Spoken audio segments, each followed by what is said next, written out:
Bismillahirrahmanirrahim. Assalamualaikum warahmatullahi wabarakatuh. Waalaikumsalam warahmatullahi wabarakatuh. Alhamdulillah, nahmaduhu wa nasta'inuhu wa nastaghfiruh. Wa na'udzu billahi min syururi anfusina wa min sayyiati a'malina. Man yahdihillahu fala mudilla lahu wa may yudlil fala hadiya lahu. Asyhadu an la ilaha illallah wahdahu la syarika lahu wa asyhadu anna Muhammadan abduhu wa rasuluh. Rabbi shrah li sadri wa yassir li amri wahlul 'uqdatam min lisani yafqahu qawli. Subhanaka la ilma lana illa ma 'allamtana innaka antal alimul hakim. Alhamdulillah, jamaah Masjid Al-Muhajirin yang dirahmati Allah, lebih khusus saya sampaikan ungkapan kesyukuran, kebahagiaan, kebanggaan atas kehadiran anak-anakku sekalian di masjid ini. Kelihatannya ramai.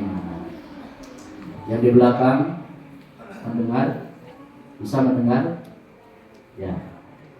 Alhamdulillah, terima kasih sudah bisa ikut serta hadir mengisi dan memakmurkan masjid, juga menghidupkan malam-malam 10 terakhir di bulan Ramadan. Insyaallah untuk mengisi waktu kesempatan di kesempatan yang sangat berbahagia ini, saya ingin menyampaikan materi yang sederhana. Mudah-mudahan adik-adik sekalian bisa menangkap dan mengambil pelajaran dari apa yang akan saya sampaikan. Saya hanya ingin menyampaikan, Ustadz ingin menyampaikan materi yang berkaitan dengan apa yang sedang kita kerjakan, yaitu ibadah saum di bulan Ramadan. Makanya kemarin waktu diminta temanya, apa nih temanya? Saya beri tema sederhana aja, selewat, menyegarkan kembali pemahaman kita tentang ibadah puasa di bulan Ramadan. Harus disegarkan kembali.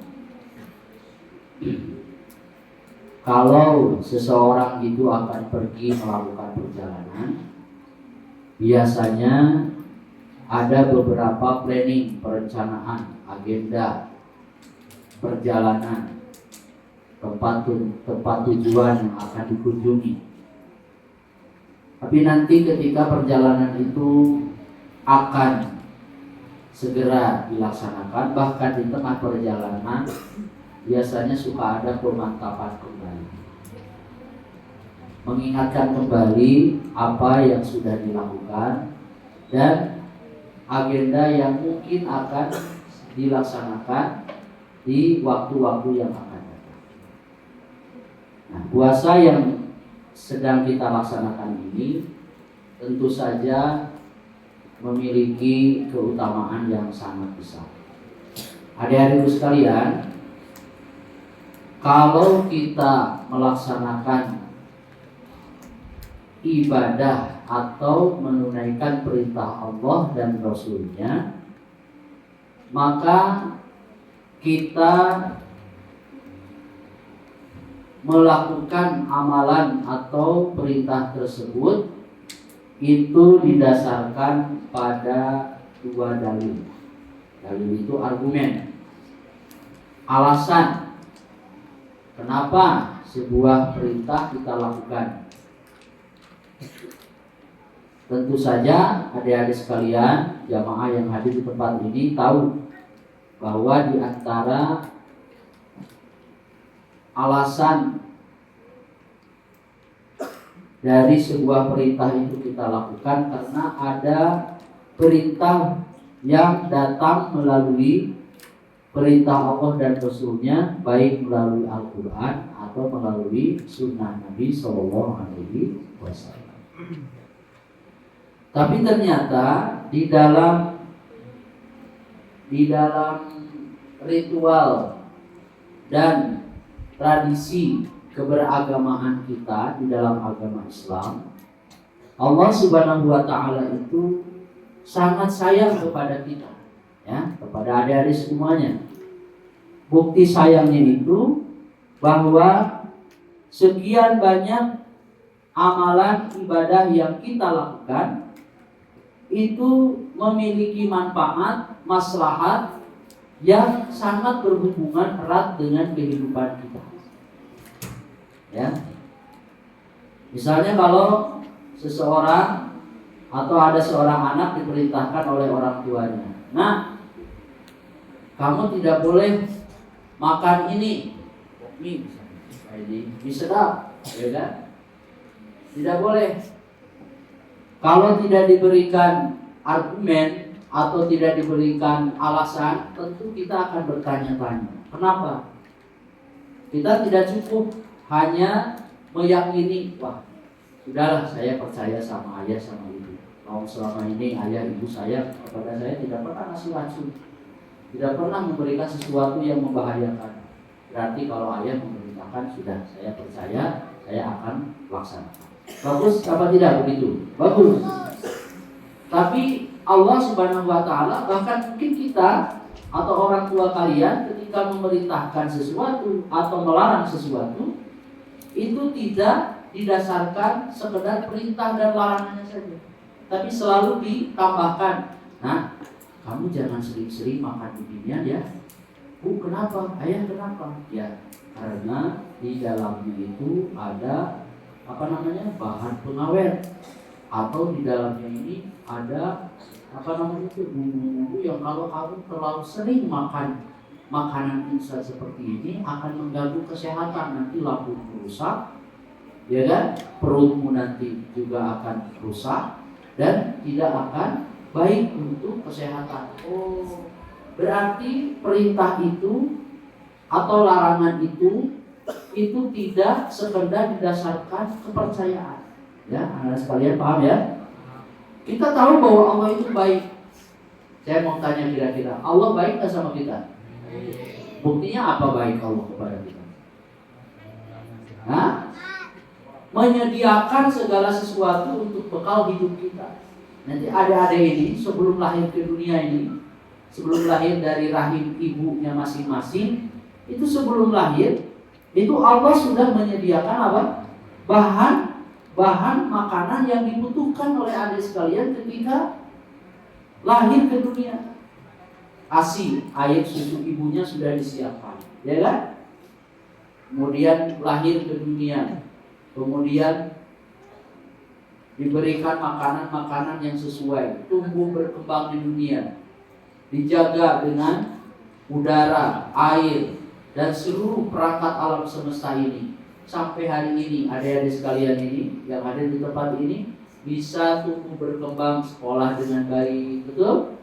Bisa belajar dengan baik, bisa menghafal dengan baik, bisa bergembira, senang, sukacita dengan teman-teman. Itu karena apa? Karena kebaikan Allah. Coba kalau adik-adik sekalian bermain tanpa ada udara, Allah tidak mengirim air ke rumah adik-adik sekalian.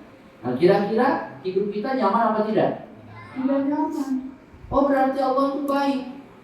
Nah, di antara kebaikan Allah itu adalah memerintahkan segala perintah atau melarang dari sesuatu itu berdasarkan bukan sekedar kepercayaan kita kepada Allah yang Maha Baik, tapi juga diingatkan, disampaikan manfaat yang berkaitan dengan maslahat buat diri kita.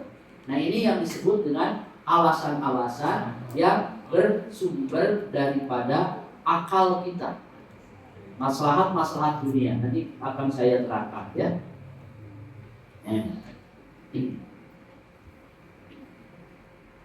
Nih, adik-adik sekalian dan jamaah sekalian, mohon maaf saya bahasanya saya lebih fokuskan ke anak-anak saja ya. Yang sepuh tinggal diramu saja. Nah, dalam sejarah umat manusia dalam sejarah umat manusia. Semua peradaban, bahkan di luar agama Islam, itu memiliki konsep yang namanya konsep penyucian diri atau penyucian jiwa. Adik-adik sekalian, adik-adik ini harus paham bahwa tubuh kita ini, badan kita ini yang ada ini, itu tidak sekedar badan yang hanya terdiri dari darah, tulang, apalagi nanah, apalagi daging, apalagi otot. Bukan sekedar itu. Ingat baik-baik ya. Jadi tubuh kita ini tidak sekedar bagian yang hanya terdiri dari tulang, otot, darah, nanah, apalagi daging. Semuanya tidak. Ya kan? Lemak tidak. Tapi tubuh kita ini terdiri dari dua bagian. Ada bagian kasar yang tadi saya sebutkan, ada tulang, ada otot, ada sendi-sendi. Tapi juga ada yang bagian yang terhaus, yaitu apa? Jiwa. Namanya apa? Jiwa. Tidak terlihat. Buktinya apa? Atau nyawa bisa jadilah bahasa sederhana. Buktinya kalau adik-adik melihat, ya kan, kucing yang mati, ya kan, badannya mungkin masih kelihatan utuh, ya. Tapi kucing itu sudah tidak bisa bergerak. Oh, berarti nyawanya, rohnya, jiwanya itu sudah hilang dari dirinya. Nah, badan kita ini jangan dipahami sebagai bagian yang hanya sekedar luaran saja. Tapi juga ada yang bagian yang paling penting, yaitu jiwa. Nah, kalau badan kita ini membutuhkan perawatan, pemeliharaan, penjagaan, butuh protein, butuh nutrisi, kan begitu. Maka jiwa kita juga sama. Jiwa kita ini juga butuh kekuatan, butuh protein, butuh vitamin, dan harus dijaga. Maka adik-adik yang di luar ini, akhwat-akhwat ya, yang mungkin sekarang masih kelihatan lucu-lucu ya, duduk di kelas 3 SD, 5 SD, nanti 5 tahun ke depan mungkin kalau sudah duduk di bangku SMA itu sudah beranjak pada usia dewasa, ya. Saya berharap betul kepada akhwat-akhwat ini yang ada di depan saya ini, ya, cantik-cantik, rapi-rapi, ya kan. Mudah-mudahan cantik tampilannya, juga cantik jiwanya dan hatinya. Amin, ya. Ini mudah-mudahan adik-adik sekalian ini bukan hanya pandai merawat tubuhnya, ya. Tubuhnya pakai apa lagi? Pakai make up, bibirnya pakai lipstick, ya kan? Apalagi kukunya ini pakai dikikir, manicure apa itu. Kemudian lagi kerudungnya harus laras. Kalau kerudung hijau, maka sepatunya pun harus hijau. Bajunya harus, kalau putih harus ada polet hijaunya. Pokoknya harus matching. Kalau nggak matching nggak berani keluar rumah. Ya kan? Perempuan begitu. Nah, mudah-mudahan dengan momentum ini, adik-adik sekalian, akhwat ini harus tahu bahwa kecantikan itu, keelokan itu tidak hanya ditampilkan dari tampilan luar, tapi juga ada yang disebut dengan istilah inner beauty. Kecantikan, keindahan, keelokan yang muncul dari dalam. Hatinya cantik, bersih, jiwanya indah, gitu kan? Apa artinya tubuh kita elok, cantik, bersih, dirawat, ya kan? Tapi ternyata hatinya busuk, jiwanya kerdil, pikirannya kotor, ya kan? Keinginannya tidak memiliki batas, hasratnya, keinginannya meledak-ledak, tidak bisa bersyukur, tidak hormat sama orang tua, tidak memiliki akhlak budi pekerti. Apa artinya kecantikan yang model seperti itu? Maka caranya untuk supaya kita mendapatkan itu adalah dengan cara disucikan jiwa ini. Nah, cara mensucikan jiwa ini salah satunya adalah dengan melaksanakan puasa. Jadi adik-adik ini, ya kan, di pesantren saya itu ada santri-santri itu macam-macam. Ada yang dari kelas 2 KMI, namanya di sana KMI, itu rutin biasa, saumnya Senin Kamis ada. Ada di antara mereka itu yang sampai sekarang kelas 5 KMI itu, kalau sekarang berarti kelas 2 SMA, Itu ada yang rutin melaksanakan saum Daud. Hari ini puasa, besok tidak. Hari ini puasa, besok tidak. Ada lagi yang melakukan saum Ayyamul Bid, tanggal 11, 13, 14, 15, 3 hari dalam sebulan. Kenapa hal itu perlu? Karena kita ingin bahwa jiwa kita ini juga memiliki jiwa yang bersih. Hadirin sekalian, ternyata bukan hanya di dalam Islam, di dalam agama Kristen, di dalam agama Yahudi, agama Hindu, agama Buddha, agama Yunani kuno, itu semuanya ada ritual untuk membersihkan jiwa. Ya, maka adik-adik ini harus terbiasa dari kecil. Ingat rumusnya tadi pertama, bahwa manusia itu terdiri dari 2 bagian. Apa? 1 jasad atau raga, yang kedua jiwa. Orang seling sekarang, saya mau nanya ke adik-adik, kira-kira orang di zaman sekarang, apalagi perempuan, lebih banyak ngurusi raga dan fisiknya, apa lebih banyak ngurusi jiwanya? Fisiknya, betul apa tidak? Oh, kalau alat kecantikannya sudah mulai berkurang, wah, sudah mulai menggerutu. Mah, ini sudah mau habis nih alat kecantikan saya. Saya nanti ke sekolah gimana? Nggak pakai make up, nggak pakai lipstick, nggak pakai skincare. Saya gimana ini nanti? Ya kan? Padahal jiwanya jarang dibersihkan. Maka oleh sebab itulah kita perlu untuk melakukan hal yang seperti ini, pensucian jiwa, supaya jiwa kita juga menjadi jiwa yang sehat. Nah, ada itu sekalian, ya. Di dalam jiwa ini ada yang disebut dengan apa? Hawa nafsu. Apa namanya? Hawa nafsu. Hawa nafsu ini ibarat apa? Ibarat penunggang dari seekor kuda yang gagah berani. Ya. Kalau syahwat hawa nafsu di dalam jiwa kita ini tidak dikendalikan, tidak kita rawat dengan baik, nanti, ya kan? Nanti kita tidak memiliki arah dalam kehidupan kita. Coba misalnya, adik-adik sekalian, kalau misalnya punya dorongan hawa nafsunya itu besar, kalau tidak dipenuhi keinginannya cepat tantrum, marah ke orang tua, uang jajannya kurang 5.000 saja marah, nggak mau sekolah, banting apa? Banting rumah, bukan rumah, masa rumah dibanting, banting tas, sekolahnya tasnya, sepatunya dilempar, menggerutu, wajahnya memerah, ya kan? Oh, berarti kita ini belum bisa mengontrol, mengendalikan hawa nafsu. Ini penting. Ada nggak yang begitu kepada orang tuanya kira-kira? Banyak ya? Banyak. Uang jajan kurang marah. Wah, si mama mau jajan. Apalagi kalau sudah edit dengan HP. Betul apa tidak?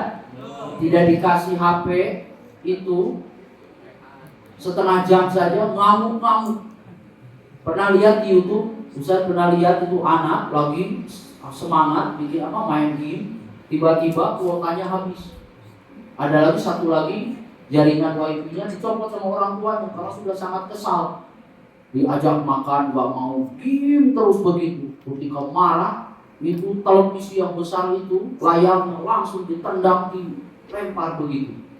Berarti ternyata ada kesalahan di dalam jiwanya. Jiwanya tidak mampu mengontrol hawa nafsu.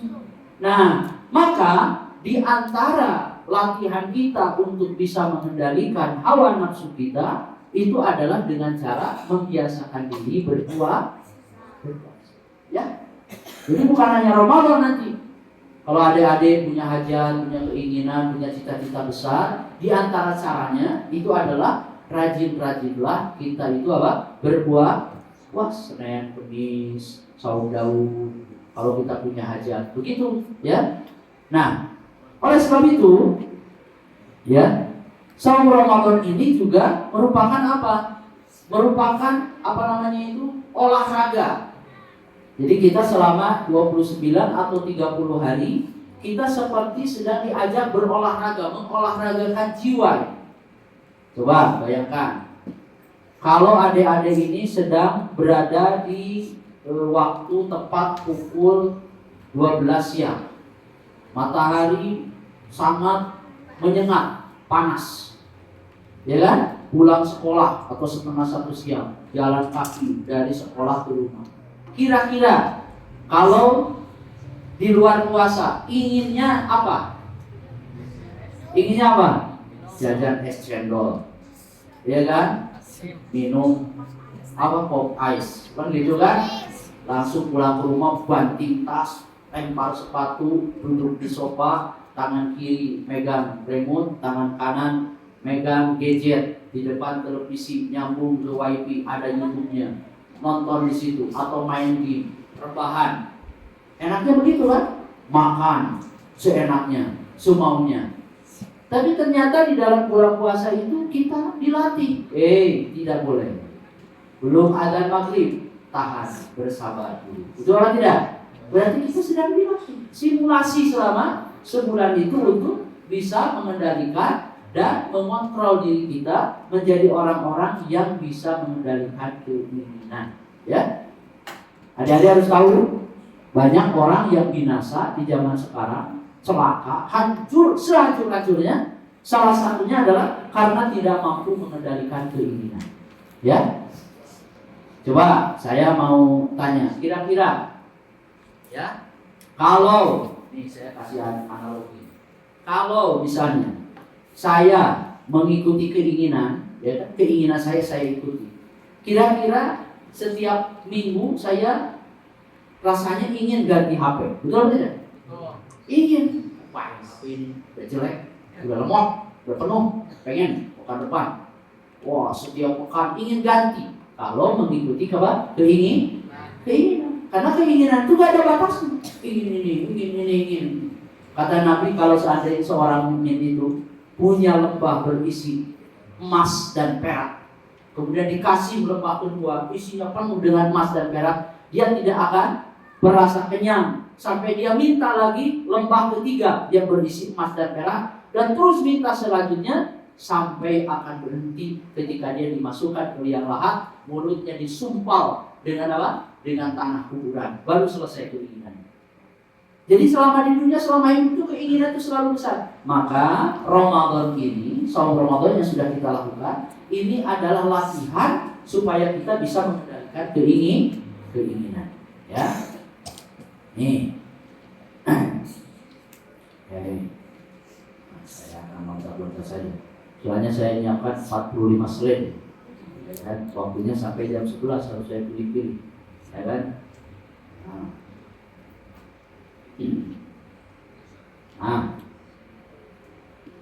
Anak-anak sekalian, adik-adikku yang saya cintai, ya. Tadi apa? Pertama, di antara apa? Manfaat kita puasa yang sudah kita lakukan itu, ternyata puasa itu apa? Sebagai latihan pengendalian diri, pembersihan jiwa. Begitu juga bahwa puasa yang dilakukan oleh kita semuanya ini adalah bagian dari upaya untuk melakukan pembersihan kesehatan, pembersihan dari sel-sel yang rusak, penyakit-penyakit yang akan muncul. Nah, salah satunya adalah dengan melakukan puasa. Dalam istilah medis itu ada istilahnya namanya autofagi. Autofagi itu apa namanya? Itu adalah proses di mana sel-sel tubuh kita yang sudah jelek, yang sudah rusak, yang sudah tidak berfungsi, itu dilakukan regenerasi, perbaikan ulang.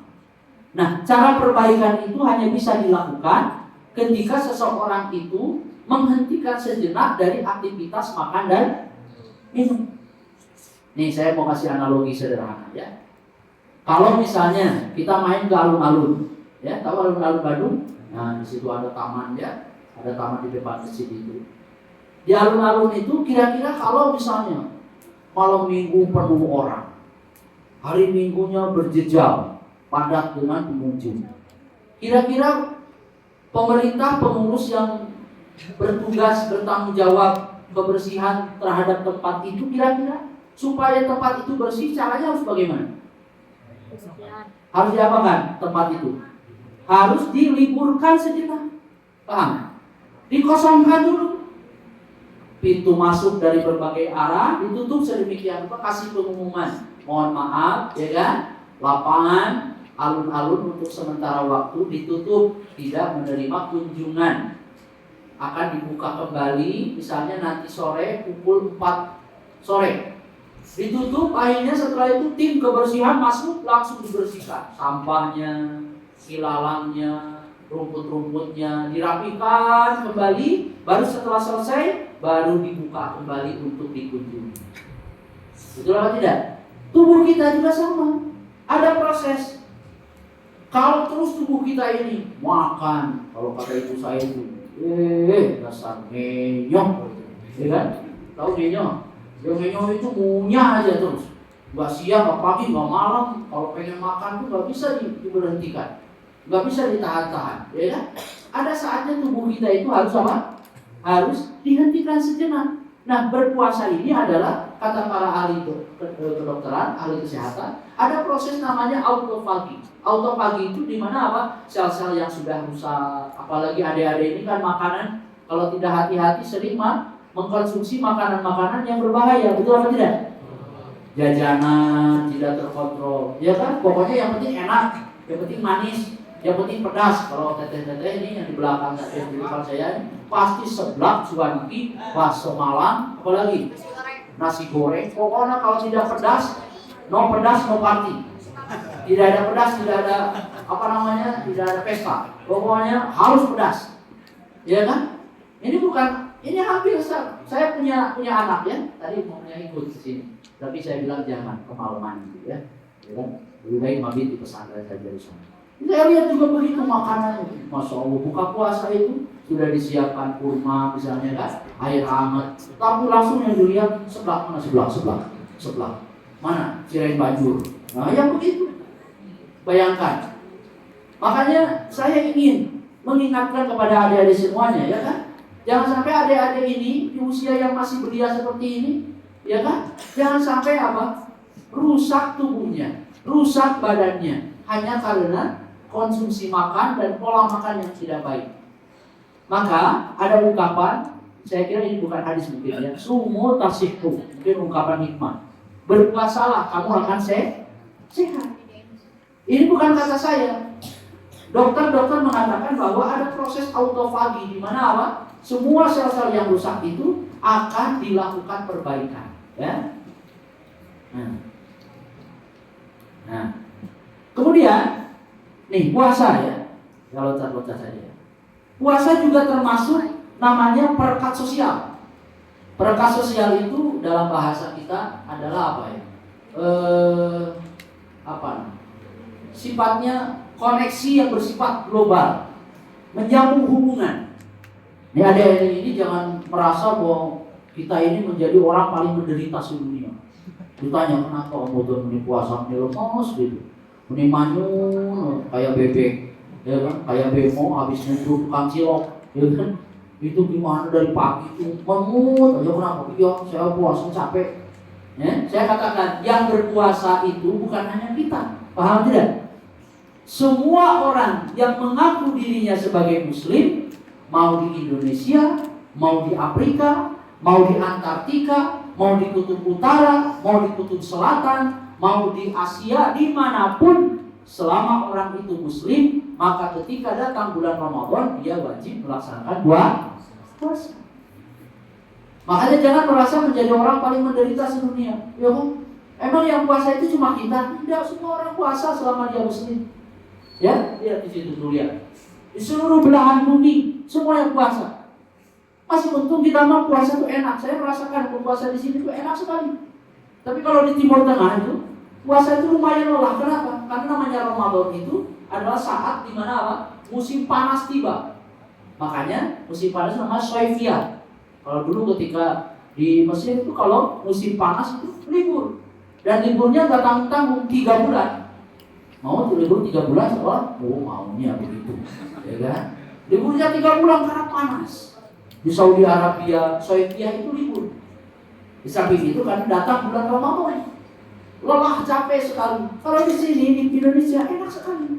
Cuacanya tidak terlalu panas, betul apa tidak? Ya kan? Enak sekali. Banyak pepohonan berteduh. Tapi kalau di Timur Tengah, Masya Allah, padang pasir, padang Sahara, panas sekali. Kita ini di Indonesia enak, adem sekali, ya. Di masjid ini saja lihat, sudah dingin, pakai AC, ya kan? Tambah menggigil, ya kan? Coba baca adik-adik sekalian, nanti sekali buka, ya kan, searching di YouTube. Kira-kira negara mana yang orang melaksanakan puasa itu rentang waktunya panjang? Ada yang sampai 18 jam berpuasa. Kira-kira mau apa tidak? Kalau kita mungkin 12 jam, itu pun kurang. Ada yang sampai nanti sahurnya jam 2 malam, bukanya jam 11 malam. Jadi maghribnya jam berapa? Jam 11 malam. Jadi 12, 1 itu tengah malam. Itu secara beberapa jam. Setelah itu nanti jam 2 malamnya udah harus sahur lagi. Karena subuhnya akan segera tiba. Saking panjangnya waktu apa? Waktu apa, siang apa malam? Waktu siangnya panjang melebihi waktu malam. Jadi puasanya bisa berjam-jam, belasan jam. Jadi puasa ini adalah bentuk apa? Koneksi global. Makanya pembelajarannya apa? Dalam hidup ini adik-adik jangan merasa jadi orang paling menderita sedunia. Paham tidak? Dikasih makan sama orang tuanya, makan sayur, makan sayurnya, mikirnya macam-macam. Oh bapak ibu kayak ngasih ke domba aja, saya dikasih kangkung, dikasih bayam, gak senang saya punya sebelah dengan ayam peracikan, ditambah cabai, pokoknya digeprek pokoknya. Jadi kan kasihan ayam itu. Zaman sekarang ayam itu kasihan. Kalau dulu digoreng saja, sekarang sudah digoreng, apalagi dicampur cabai, udah itu dipopok sama itu apa namanya, sama mutu. Jadi ayam geprek itu mungkin dulu, sekarang waktu besar kecil tuh rasanya nggak ada ayam geprek. Nah kan? Kalau sekarang ayam itu sudah disembelih, sudah begitu apa lagi, digoreng, sudah digoreng apa? Digeprek lagi. Ya kan kasihan. Ya. Dan itu kesenangan kita semuanya, betul? Nah, oleh sebab itu jangan menjadi orang yang merasa paling menderita sedunia. Puasa itu bukan hanya kita puasa. Saya punya buku di rumah itu, tebalnya segini. Ya, karena saya Mukadam. Di situ disebutkan tentang bahwa yang puasa itu bukan hanya manusia, hewan, tumbuhan itu mempunyai proses di mana dia menghentikan sejenak aktivitasnya. Kalau ayam, ya, tahu ayam yang suka berkokok, gitu kan? Ayam kalau lagi mengerami anak-anaknya, telurnya, gitu kan? Dia nggak makan. Lihat itu temboloknya sampai kembang kepis, berpuasa. Ikan lele nih, kalau musim hujan, musim apa namanya, hujan itu keluar. Tapi kalau sudah kemaraunya panjang sampai 6 bulan, lele itu akan berpuasa. Caranya bagaimana? Dia masuk ke kedalaman tanah, cari tanah yang lembab. Setelah itu berdiam diri. Karena kalau dia banyak bergerak, nanti apa? Nanti tubuhnya akan mengeluarkan energi. Dan cairnya akan keluar. Maka dia berbulan-bulan mencari tanah yang lembab di dalam. Makanya jangan aneh. Kalau ada sawah dari atas tuh kayak pecah-pecah, kan kering. Tapi kalau sudah diguyur hujan 2 hari berturut-turut, nanti keluar, lelenya pada keluar ke atas. Oh berarti dia di kedalaman itu berdiam diri begitu, kepompong, ya kan? Semuanya itu punya caranya sendiri-sendiri dalam berpuasa. Ular juga sama. Jadi bukan hanya manusia. Oleh sebab itu, bahwa puasa ini manfaatnya adalah apa? Sebagai perekat sosial, ya, perekat sosial. Nih adik-adik, ya dengarkan baik-baik. Kalau adik-adik ini, ya kan yang di belakang kita teteh ya, kalau setiap hari, setiap waktu kita ini selalu kenyang, ya, perut kita selalu kenyang. Kita ini tidak akan tahu bagaimana rasanya orang yang setiap hari kelaparan. Betul apa tidak? Iya. Kalau adik-adik setiap hari itu nggak pernah merasakan perut kosong. Pagi sarapan, pulang pergi ke sekolah, buang jajan di sekolah. Pulang dari sekolah, makan di rumah, jajan lagi. Pagi, siang, sore, malam, perutnya tidak pernah kosong. Nanti kalau melihat ada anak kecil, ada pengemis, ada orang miskin, ada orang fakir yang hidupnya sangat menderita hanya untuk sesuap nasi saja, dia harus mengais rezeki, mencari rezeki di tong-tong sampah. Kita tidak akan merasa tergerak melihat orang itu. Kenapa? Karena biasa kenyang. Betul atau tidak?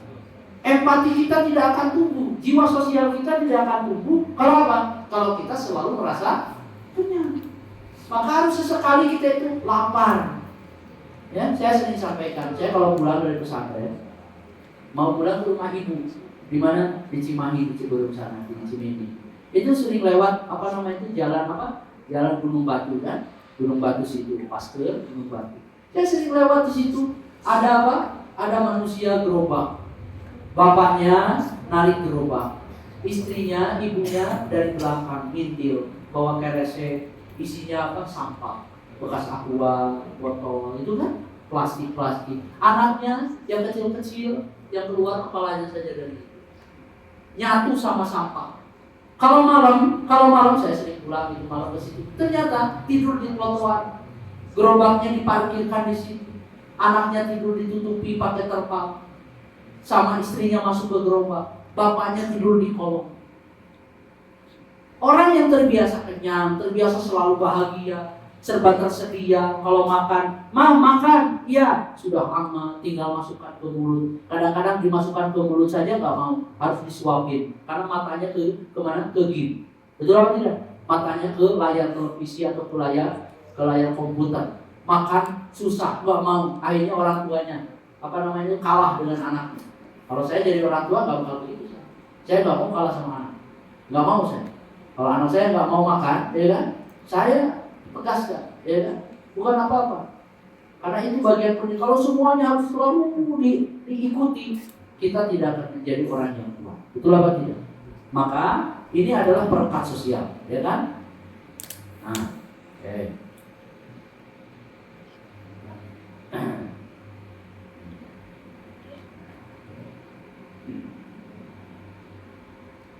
Nah, lihat sini, ya. Jadi ada 7 dimensi kebenaran puasa. Secara apa? Hasil penelitian kah? Secara empirik, secara fakta di lapangan bisa dibuktikan, ya kan? Bahwa ternyata apa? Berpuasa itu adalah tuntutan fitrah. Fitrah itu tuntutan jiwa. Tadi saya katakan dari awal bahwa mensucikan jiwa, mensucikan hati itu kebutuhan kita secara fitrah. Betul apa tidak? Coba adik-adik ini pas saya. Kalau pagi sudah apa? Gundah-gulana, ya kan? Siang hari menggerutu, sore hari ambek-ambekan, malam hari rungsi, rudet kepala dulu. Kira-kira capek nggak begitu? Capek apa tidak? Capek hidup kita itu. Saya nggak bayangkan orang kayak gitu. Yang merasakannya saya akan capek. Makanya jiwanya harus dibersihkan. Makanya kesadaran ini bukan sekedar bahwa kita percaya sama perintah Allah, bukan. Tapi ternyata Allah mengirimkan pesan-pesan itu bahwa ternyata berpuasa, mensucikan jiwa itu memang tuntutan jiwa kita sebagai manusia. Yang kedua adalah melatih apa? Karakter. Karakter apa? Berani dan mampu mengontrol keinginan diri. Ya, bisa mengontrol diri sendiri. Yang berikutnya adalah sebagai terapi pembersihan visi sel-sel yang rusak. Begitu juga kesehatan sosial juga, kebebasan, dan juga tentunya tauhid kita kepada Allah, ya kan? Orang di luar Islam mungkin melakukan, ada yang puasa, bahkan apa itu agama apa yang happy itu apa? Hindu apa Buddha? Iya kan? Tidak boleh menyalakan listrik, iya kan? Pokoknya diam di rumah, nggak ada yang keluar.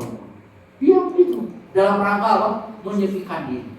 Nah, oleh sebab itu, ini penting untuk bisa dipahami oleh adik-adik sekalian, ya kan? Ya. Nah, lihat sini ya. Ini gambar apa nih? Gambar handphone, ya kan? Handphone ini, smartphone ini. Adik-adik sekalian, kalau smartphone ini mereknya misalnya apa yang terbaru sekarang? Apple, iPad, apa mereknya? Ya kan, pokoknya yang paling lah, gitu. Yang paling, merek yang paling baik, paling hebat, paling canggih misalnya kan? Ya, itu kan, wah saya nggak tahu isinya apa, fiturnya apa, aplikasinya apa, ya apa namanya itu, pokoknya mah apa yang diinginkan. Kalau moto itu pokoknya, wah bukan hanya orang yang kelihatan, jerawatnya kelihatan, saking tajamnya itu, ya kan? Berapa megapiksel itu kelihatan, bagus sekali.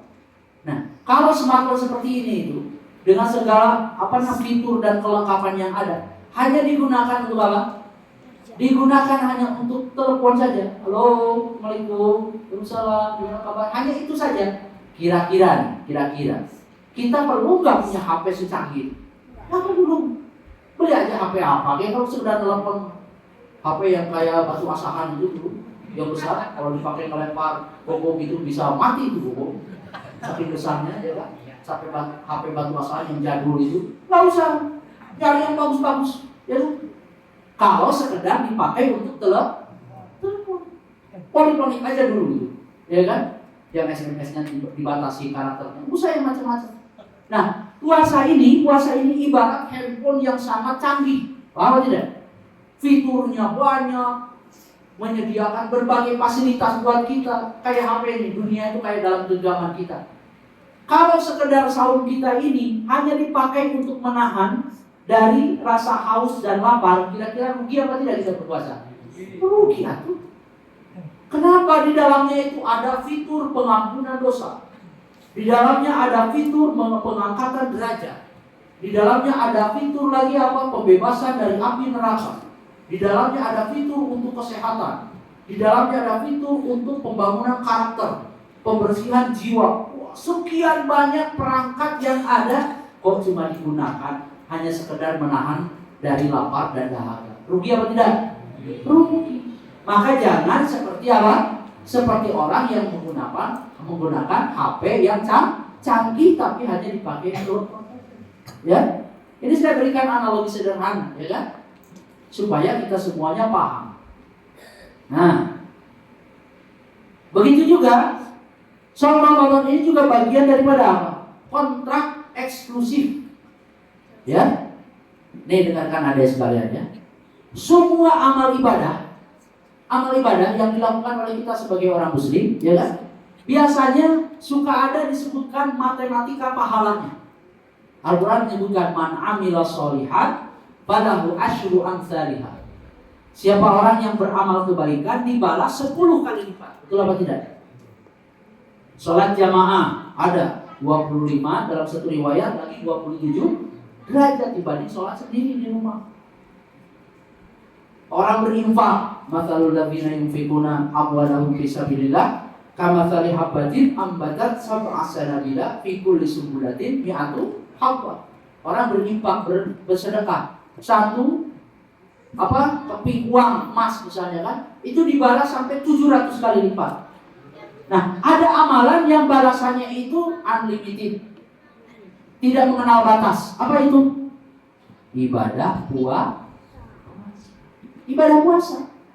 Puasa itu kata Nabi SAW meriwayatkan hadis qudsi dari Nabi, as-shaumu li wa ana ajzibi.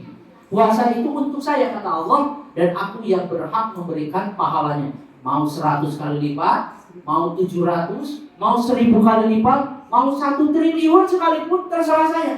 Kenapa demikian? Karena puasa itu adalah amalan yang kata Nabi ketika ditanya oleh seorang sahabat, ya Rasulullah, dullani ala amalin, tunjukkan kepadaku satu amal yang akan saya lakukan. Kata Nabi, fa'alaika bisawm fa inna sawm la mathilalah. Berpuasalah karena puasa itu adalah amalan ibadah yang tiada tandingannya. Betul apa tidak? Iya dong. Gimana lawang kita yang seperti ini yang senangnya makan, betul? Senangnya minum, senangnya mengumbar hawa nafsu, gitu kan? Senangnya mengumbar keinginan. Sekarang puasa itu ditahan semuanya. Gimana pahalanya tidak besar? Lalu apa yang kita inginkan itu semuanya itu tunduk di bawah aturan berpuasa. Oleh sebab itu, puasa ini ibarat apa? Kontrak eksklusif dengan Tuhan, ya, dengan Allah Subhanahu Wa Taala. Nih kalau misalnya kan ada perlombaan di Masjid Muhajirin, anak-anak boleh ikut lomba. Lomba apa? Lomba melukis atau berlari, ya. Terus kata Pak DKM ini, misalnya kan, kata Pak Ketua DKM ini, nanti hadiahnya tidak akan saya umumkan. Pokoknya hadiahnya tidak akan disebutkan apa hadiahnya. Tahun kemarin diumumkan hadiahnya itu mendapatkan 1 kardus Indomie misalnya kan, atau mendapatkan 1 bingkisan besar, sudah ketahuan. Paling juga cuma bingkisan. Tahun kemarin begitu. Tapi misalnya kata Pak DKM mengatakan hadiahnya lebih baik dari tahun yang lalu, bahkan bisa berlipat-lipat. Apa Pak Ustaz ininya hadiahnya? Nggak bakal disebutkan. Kira-kira kamu termotivasi apa tidak? Termotivasi. Karena pahalanya tidak disebutkan, tidak dibatasi. Wah, jangan-jangan umroh ya Pak Cibalu misal, atau jangan-jangan dikasih mobil, atau jangan-jangan dikasih motor hadiahnya. Wah, apa nih? Apa? Jalan-jalan misalnya apa kemana ke luar negeri bisa jadi. Karena tidak disebutkan. Apalagi kalau yang menjadikannya itu Allah pencipta alam semesta. Kayak inilah pentingnya kita semuanya untuk memahami, ya. Oke. Nih. Nah, puasa juga ternyata tadi apa? Saya sudah kilas sebagian. Ini apa namanya? The soul gym. Apa ini? Latihan beban karakter. Ya.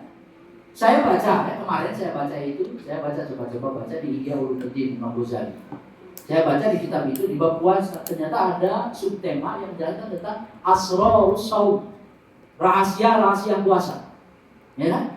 Kata Imam Ghazali gini, mengutip hadis satu riwayat Tirmidzi. Kata Imam Ghazali, Rasulullah bersabda, hadisnya adalah apa namanya? As-shaumu nisfus sabri. Saum itu setengah dari kesabaran. Terus riwayat Imam Khatib Al-Baghdadi menyebutkan riwayat hadisnya Hasan mengatakan was-sabru nisful iman. Sementara sabar itu setengah dari keimanan. Ya kan? Saya mau tanya sekarang, ya kan? Yang bisa jawab saya kasih hadiah langsung. Kira-kira termasuk ini mungkin ya, boleh siapa saja boleh. Kata Nabi mengatakan as-shaumu nisfu sabri. Puasa itu setengah daripada kesabaran. Hadis riwayat Tirmidzi. Kemudian riwayat yang berikutnya mengatakan bahwa apa? Wasabru nisful iman. Bahwa sabar itu setengah dari keimanan. Nah, pertanyaannya, berarti puasa itu berapa bagian dari keimanan? Yang bisa jawab langsung. Saya kasih hadiah. Angkat tangan. Ayo, saya mau ngecek matematikanya. Nah, mana anak SMA? Ayo. Yang bisa jawab, boleh teteh boleh. Kalau teteh kasih hadiahnya tambahan. Ini buat cuci muka, berkah. Buat membersihkan apa namanya itu, make up-nya. Apa? Puasa itu setengah kesabaran. Kesabaran setengah keimanan. Berarti puasa ini dan dalam ilmu mantik itu ada apa namanya itu? Ada wajah pertama, ada wajah kedua, nanti ada natijahnya. Apa itu? Premis pertama, premis kedua, nanti ada natijahnya. Ayo yang bisa. Coba, berarti puasa itu berapa bagian keimanan? Hah? Apa? Setengah? Gimana setengah? Ayo. Ya, yang mana? SMP, SMA? Ada? Bisa jawab? Ayo. Kalau tidak ada saya lakukan dulu. Apa? Puasa itu setengah dari gimana? Setengah? Gimana logikanya? A itu B, B itu C, A itu C. Oh, oke kita mau rasa ini. Berapa kira? Setengah berapa? Ada yang lain jawabannya yang lain? Apa? 5. Apa? 51. Masya Allah, jawaban bagus sekali. Sini hadiah menjawabnya, sini ambil ini. Nih, sini maju. Berani menjawab itu harus dihargai. Ambil. Bagus, 51. Walaupun salah, yang penting berani dulu. Babak belur belakang. Ayo, siapa ya? Hah? Ada? Mana? Yang belakang? Mana? Ada yang bisa jawab? Berapa? 1/4. Ya. Ambil aja. Betul. Mana bapak dan anaknya kembali hadiahnya. Berarti anaknya bagus, bapaknya bagus. Alhamdulillah. Jawabannya apa? 1/4. Itu apa itu? Premis pertama, sabar itu apa? Puasa itu setengah kesabaran. Ya kan? Premis keduanya bahwa apa? Sabar itu setengah keimanan. Maka apa? Puasa itu berarti 1/4 daripada 25% daripada apa? Keimanan. Ya, maju, tuh. Oke. Nah, tadi jujur ya. Nah ini sudah saya sampaikan. Ini sinkronisasi global. Termasuk apa? Puasa ini juga baterai sosial. Maksudnya bagaimana? Ini kita kan setiap hari rutin. Kalau anak-anak mungkin tidak merasakan. Kalau kayak saya yang sudah sepuh-sepuh ya, yang sudah tua, orang tua ini di rumah, itu bayangkan rutinitas hariannya itu membuat hubungan. Ibarat kata kalau HP mah sudah lowbat, paham tidak? Harus dicas lagi, harus diisi lagi kekuatan. Ketemu dengan orang yang macam-macam, dari yang baik sampai setengah baik, sampai yang mungkin tidak baik ditemu. Berinteraksi dengan orang dengan karakter yang berbeda-beda di rumah, ya kan? Di kantor, di jalan, di mana-mana. Ini harus diberi kekuatan baru. Caranya apa? Yaitu dengan cara apa? Mencari diri kita. Secara sosial, di rumah kita berkumpul. Kalian kalau sahur makan sendiri-sendiri apa berkumpul dengan ayah ibu? Berkumpul. Coba kalau di Ramadan, di luar Ramadan, jarang kan? Jarang sekali makan 3:30, ada nggak kira-kira? Kecuali kalau sahurnya sahur sunnah, itu pun kadang makannya sendiri-sendiri. Tapi Ramadan ini adalah mencajar kita selama ini hubungan, ya kan? Coba anak-anak sekalian ya, perhatikan. Ayahmu itu, bapakmu itu pergi pagi pulang sore.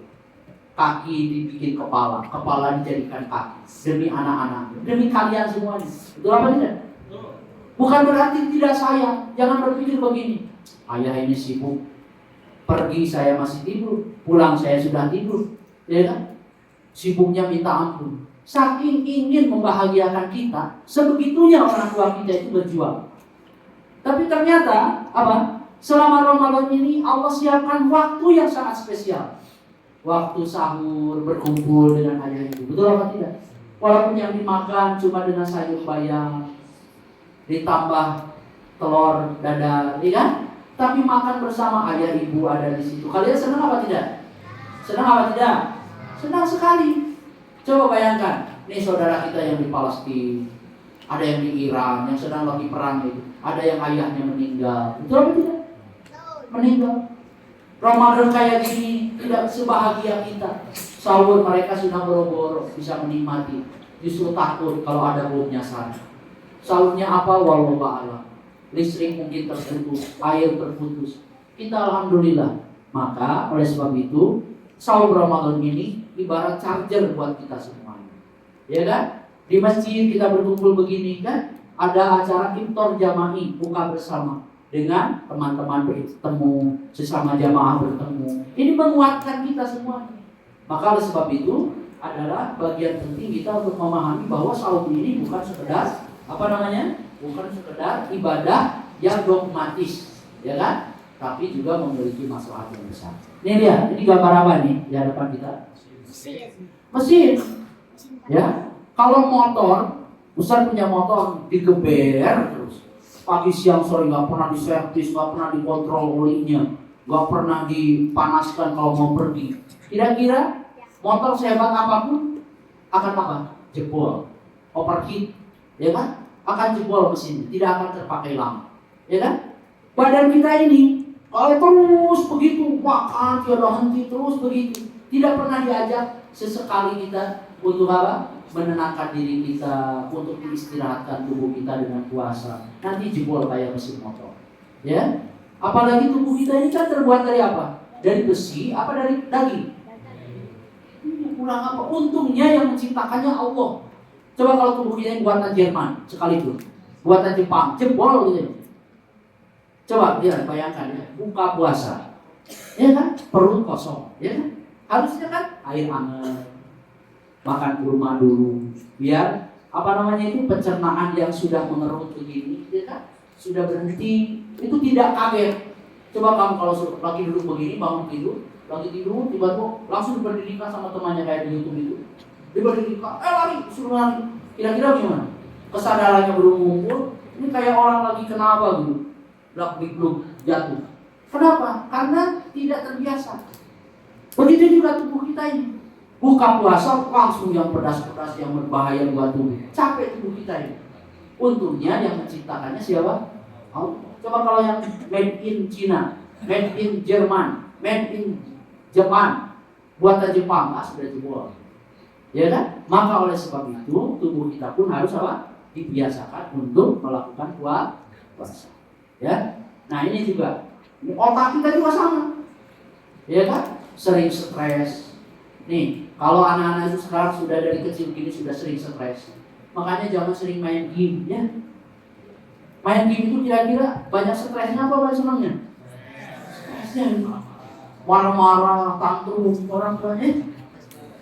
Nih saya ini khusus yang anak SMP sama sudah dewasa ya. Dari kebiasaan edik seperti itu berakhir menjadi apa? Menjadi penyimpangan dan pelanggaran yang bersifat kriminal. Betul apa tidak? Dari ini orang ingin main, akhirnya jatuh kepada judol, jatuh kepada pinjol. Betul apa tidak? Saya pernah didatangi seorang jamaah menangis di hadapan saya. Ustaz, saya harus bagaimana? Kenapa? Saya berkunjung, Ustaz. Ya kan? Anak saya pulang. Didatangi anak saya, kerja di Indramayu, Ustaz. Oh, alhamdulillah sudah kerja. Ya sudah kerja. Tapi saya nggak bisa kontrol anak saya karena jauh di Indramayu. Sudah kerja. Terus pas waktu pulang kumpul dengan keluarga. Di rumah ibu, di rumah siapa? Ya di rumah saya peninggalan ayahnya. Ayahnya sudah meninggal. Jadi suaminya sudah meninggal. Anaknya sudah salah satunya kerja di Indramayu. Ketika itu apa? Apa namanya itu handphone ibunya itu dibobol sama anak ini yang kerja ini, ya kan di Indramayu. Kemudian apa? Saat itu juga dia pinjaman online segala macam. Itu pakai HP apa? Ibu tanpa disadari. Sampai akhirnya apa? Rumah peninggalan ayahnya itu sampai didatangi debt collector karena hutangnya sudah memuncak akibat main apa? Judi on. Harta peninggalan satu-satunya ayahnya itu sampai harus apa? Siap-siap dijual. Ibunya sampai sakit-sakitan. Bayangkan.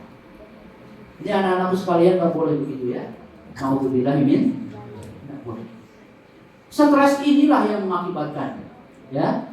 Kata dokter, kalau orang sering stres, ya kan mau anak-anak, mau orang tua, mau siapapun, kalau sering stres, nanti otaknya mengeluarkan apa yang disebut dengan enzim kortisol. Enzim kortisol itu adalah enzim yang keluar akibat terlalu banyak stres. Ya kan? Nauzubillah kalau stresnya itu hilang itu harus dialihfungsikan dengan main game lagi, dengan apa lagi misalnya melakukan perilaku penyimpangan lagi. Nauzubillah kalau harus seperti itu. Maka mudah-mudahan ini semuanya tidak terjadi. Maka anak-anak sekalian, ya.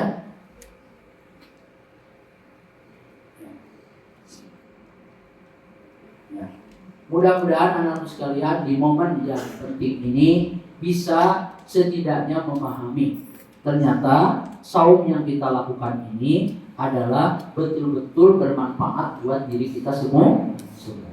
Saya ngomong begini kenapa? Karena saya ingin mengajak kusini wa iyyakum supaya apa? Kita lebih sungguh-sungguh memanfaatkan waktu di sisa-sisa hari-hari malam-malam terakhir bulan Ramadan. Berapa malam lagi kita? Ini malam ke-24. Sebagian saudara kita ini malam 25. Jadi ganjil semuanya, alhamdulillah gitu ya. Ganjil semua. Kan jangan pilih-pilih nanti ke masjid mah mau mabit mah nanti aja malam ganjil. Ya kan? Kata temannya ini ganjil kok. Ya kan? Mbak, saya genap ganjil karena dia puasanya lebih awal 1 hari. Bagi sebagian saudara kita, Muhammadiyah misalnya, saumnya lebih awal, ini malam ganjil. Kita sekarang malam genap. Makanya lebih baiknya nggak usah pilih-pilih. Mau ganjil mau genap yang penting 10 malam terakhir, ya kan? Datang ke masjid, ya kan? Ini penting. Kenapa? Saya ingin sampaikan. Mari kita sama-sama manfaatkan sisa waktu yang sisanya. Kata para ulama, antum sinafi mabaqiya ghafarallahu laka ma. Kau perbaiki sisa waktu terakhir, maka Allah akan mengampuni, menambah apa yang sudah berlalu, ya. Maka ini harus dimanfaatkan sedemikian rupa, ya. Sesekali kita ini yang sudah dewasa ini. Kalau yang sudah dewasa ini, SMA ini, mungkin kita sering capek karena futsal, betul? Ya kan? Atau misalnya mata sampai belekan karena main game, ya kan? Atau misalnya tidak tidur, melekan karena apa? Nonton bola, nunggu bola. Sesekali lah kita capek, ditanya, kenapa capek? Capek itikaf. Nah, bagus kan? Capek kenapa? Kenapa kok matanya begitu sampai sayup-sayup begitu 5 waktu? Tadi malam begadang tidak tidur itikaf di masjid. Nanti kita di hadapan Allah baru bisa ngomong, ya Allah, Engkau maha tahu bahwa saya pernah lelah karena tilawah. Saya pernah lelah karena itikaf. Saya pernah lelah karena apa? Begadang di waktu malam membaca ayat suci. Kata Allah, benar, saya tahu tanpa harus kamu sebutkan. Dan kamu waktu itu benar-benar saat itu kamu betul-betul ikhlas. Maka dengan keikhlasanmu itu, maka aku bukakan pintu royan bagimu. Pintu surga aku bukakan bagimu dengan keikhlasan yang kamu lakukan. Bisa jadi begitu, ya. Maka mudah-mudahan anak sekalian itu bisa memanfaatkan kita semuanya, ya. Nabi SAW kalau sudah apa? Memasuki 10 malam terakhir, maka 3 hal yang dilakukan. Karena Rasulullah SAW idza dakhala fil ashril awakhir, apa? Kalau sudah masuk ke 10 malam terakhir, pertama syadda mizrahu, mengencangkan ikat pinggangnya, sungguh-sungguh semangat, siap-siap struggle untuk menjemput apa? Malam-malam terakhir di 10 malam Lailatul Qadar, ya? Atau di bulan Ramadan. Yang kedua Nabi lakukan itu apa? Wa ahya lailahu, menghidupkan malamnya. Dan yang ketiga, wa aiqadha ahlahu, membangunkan keluarganya. Maka anak dibawa ke sini, ya kan? Istrinya ikut pamit, bagus. Itu sunnah Nabi SAW.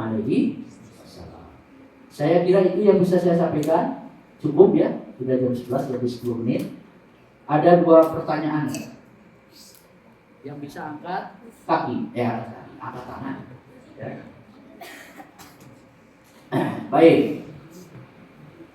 Sebutkan apa yang disebut dengan menurut ahli medis atau dokter istilah autofagi. Yang bisa angkat tangan.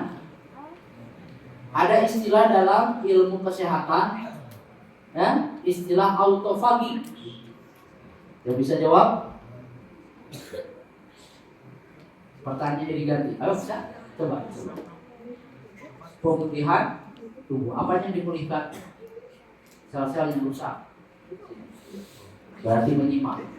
Ini manfaat kalau duduk di depan, ya. Walaupun kelihatan begini nyantol. Makanya kalau di kelas itu pengennya di belakang, jangan di depan. Saya dari SD setahu saya, itu saya tidak senang kalau duduk di belakang. Kenapa? Banyak diganggu. Tapi di depan ini kan kalau ada yang mau mengganggu minimal ada Pak Guru yang bakal. Ya kan? Pertanyaan berikutnya, ya kan? Gampang pertanyaan, ya.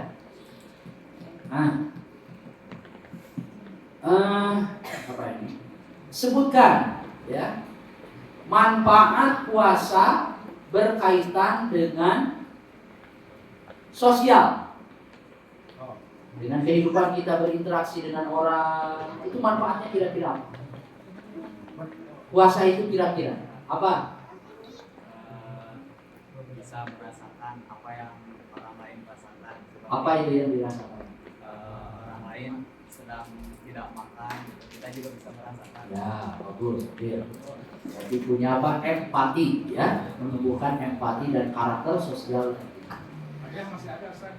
Apa? Masih ada. Apanya? Boleh. Masih ada hadiahnya? Unlimited. Sampai. Ya. Ya. Pertanyaan berikutnya. Ya. Pertanyaan berikutnya. Akhwat. Ini khusus buat akhwat pertanyaan ketiga. Oh, ini buat akhwat. Buat 2 dan akhwat. Ya, akhwat. Ini pedas sih. Pas. Ya. Sebutkan 2 bagian penting, ya, 2 bagian penting. Kalau mudah. Sebutkan istilah yang sering dipakai oleh kebanyakan orang untuk menunjukkan istilahnya, menunjukkan keelokan, kecantikan yang datang dari dalam jiwa. Istilah apa? Akhwat. Kecantikan, keelokan yang muncul dari jiwa. Apa istilah itu? Apa? Apa? Ada tadi yang mengatakan? Boleh, siapa saja boleh. Gak harus anak-anak yang kecil-kecil. Boleh, yang sudah dewasa boleh. Apa itu? Ya apa? Inner beauty. Ya, kecantikan yang muncul dari dalam. Yang berhadiah ini. Ya, ini ambil. Pertanyaan kedua untuk akhwat. Ya. Pertanyaan kedua untuk akhwat. Ya, lagi. Baik. Pertanyaannya adalah sebutkan ya manfaat berpuasa untuk apa? Ya, sebutkan manfaat puasa untuk perbaikan akal manusia. Sebutkan. Tadi apa? Kalau berpuasa itu stresnya akan berkurang. Kenapa?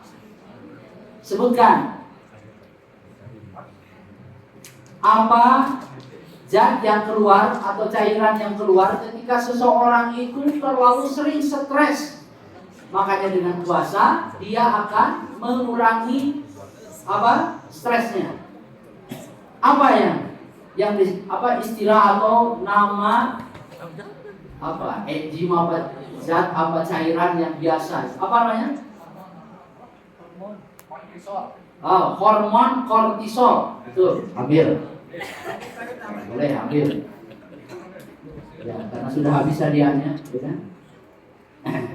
Alhamdulillah sudah cukup ya alhamdulillah terima kasih mudah-mudahan apa yang sudah tadi disampaikan. Ada yang bertanya? Oh, ada yang bertanya? Boleh.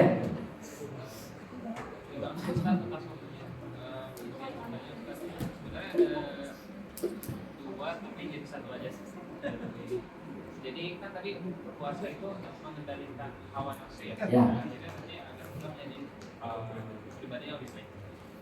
Saya merasa selama puasa ini karena dalam beberapa waktu itu tidak berhasil mengendalikan hawa nafsu saya. Saya merasa ada yang salah di sahur dan buka saya sepertinya karena kebanyakan makan lebih. Saya nggak tahu yang saya ingin tanya itu kalau misalnya gimana sih cara sahur dan berbuka yang baik sesuai sunnah dan gimana kalau nggak ada kurma? Oh, ya, baik. Saya rasa itu masalahnya. Iya. Alhamdulillah. Berarti siapa namanya? Salman Ustaz. Ya, jadi Al-Akh Salman ini sudah bisa mendetek, ya kan? Bagus itu. Sudah punya daya kritis yang kuat setidaknya untuk dirinya sendiri. Ini penting sekali, ya kan? Bisa mengevaluasi, kok saya ini kurang bisa mengendalikan diri, jangan-jangan ada salah saya di sahur dan di buka.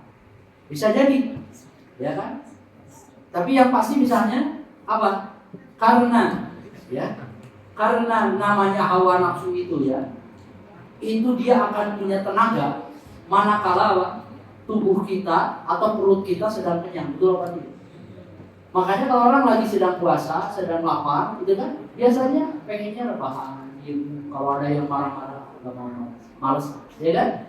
Kenapa? Karena memang salah satu caranya itu untuk melemahkan itu. Kalau orang lagi marah harus duduk misalnya, lagi berdiri duduk. Kalau duduk berbaring, berubah keadaan. Itu salah satu cara. Termasuk di antara caranya adalah dengan apa? Mengurangi asupan yang dalam perut ini supaya untuk bisa kontrol pengendalian. Itu satu. Yang kedua, nah bagaimana cara sahur dan berbuka yang baik sesuai dengan sunnah? Tentu ada beberapa poin-poin di antaranya ya. Kalau sahur itu tentu saja disunahkan apa? Takhir sahur, mengakhirkan sahur, ya kan? Supaya apa? Supaya kekuatannya tidak habis. Ada orang itu kalau sahur itu setengah 2 malam, ya kan? Nanti jam 7 sudah lemes. Maka diakhirkan itu untuk apa? Untuk meminimalisir, ya kan? Fisik yang terlalu lemah karena apa? Rentang waktunya panjang menahan laparnya. Ini maka mengakhirkan sahur. Begitu juga yang disunahkan itu misalnya ketika sahur itu, ya, sahur itu juga bagian daripada sunnah. Ada orang mungkin malam harinya kenyang, pas giliran sahur enggak, sudah kenyang. Pertanyaannya, ya kan, bukan masalah kenyang ataupun tidak, tapi sahur itu adalah bagian dari keberkahan. Kata Nabi, tasaharu fa inna fi sahuri barakah, ya kan? Tadi apa namanya, mengakhirkan sahur. Kemudian makan sahur itu harus dipaksakan oleh kita, karena itu bagian dari sunnah, bukan sekedar kita kenyang ataupun tidak, bukan. Ya. Kemudian juga yang berikutnya tentu saja apa? Makan sahur apakah harus sampai sekenyang mungkin? Tidak harus, ya kan? Karena kita punya patokan bahwa makanlah wakulu wasrobu wala tusrifu. Makan, minum, jangan berlebihan. Kau kenapa? Tapi saya tuh makan tuh banyak, lemas. Bisa jadi pola yang dimakan sahurnya itu tidak baik. Misalnya sahur misalnya makan Indomie. Indomie itu kan apa namanya? Protein apa? Karbohidrat. Karbo kan? Tambah nasi. Karbo plus karbo. Padahal apa? Harusnya ada asupan gizi dan vitamin yang berimbang. Proteinnya, telurnya dimakan juga, kan? Buah-buahannya dimakan, kan? Begitu. Harus berimbang sehingga punya kekuatan. Yang sampai tadi saya makan banyak, tapi kok begini-begini saja, malah lebih lemas. Jangan-jangan ada yang salah tentang apa? Tentang takaran daripada makanan yang kita konsumsi. Nah, begitu juga dengan berbuka. Kita mensegerakan berbuka, memulai dengan misalnya apa? Kurma. Kalau tidak ada kurma, bisa dengan yang manis-manis. Kata Nabi SAW, kalau tidak ada, walau bijur'ati ma'in, sekalipun dengan tegukan air putih, minum dulu. Jangan langsung yang bala-bala, gitu kan? Minum dulu. Kalau ada kurma dulu. Ambil sunnahnya dulu, baru setelah itu kelebihannya, keutamaan yang lain bisa diambil, ya kan? Dan berbuka juga tidak harus berlebihan lagi. Jadi ternyata sahur ini mengajarkan bukan hanya sahurnya saja. Sebelum sahur dan ketika kita berbuka pun tetap ada aturan-aturan yang harus kita jaga. Tapi prinsipnya dalam segala sesuatu, dalam puasa, dalam makan, dalam minum, dalam berpakaian, itu adalah Allah sudah meletakkan aturan. Wa kadzalika ja'alnakum ummatan wasata. Kami sudah jadikan kalian sebagai umat yang pertengahan. Jadi pertengahan, ya kan? Kalau habis maghrib jangan berlebihan, giliran tarawih dia nggak bisa berdiri karena terlalu kenyang, ya kan? Oleh sebab itu, ya udah, kalau tidak ada kurma maka bisa diganti dengan air atau hal-hal yang sifatnya manis mengganti kurma, kolak lah, apa nggak masalah, ya kan? Insyaallah. Baik, itu mungkin yang bisa saya sampaikan. Sudah jam 11:30, ya kan? Saya juga izin nih setelah ini mau pesantren karena ada mabuk di sana. Tidak bisa. Syukran jazakumullah khairan. Subhanallahi wa bihamdihi, asyhadu an la ilaha illa anta, astaghfiruka wa atubu ilaik. Assalamualaikum warahmatullahi wabarakatuh.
Yang dikadinyakan coplok. Kadinya nyata bisaeun.